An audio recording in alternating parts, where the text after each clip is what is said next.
Верхняя одежда от ведущих мировых производителей теперь в Сыктывкаре. В столице Коми заработала нордическая выставка. Ассортимент изучила Ксения Лосева.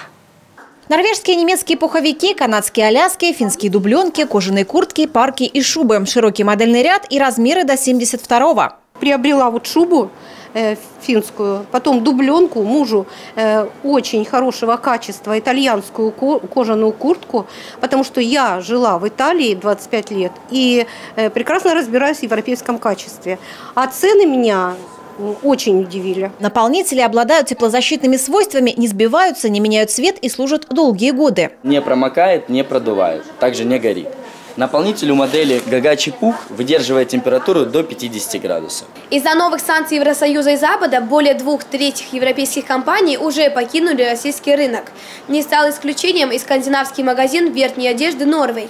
По причине закрытия границ товарный остаток вывести невозможно. Было принято решение распродать товар со скидкой до 70%. Покупатели ждут на втором этаже торгового центра «Парма» с 29 ноября по 4 декабря.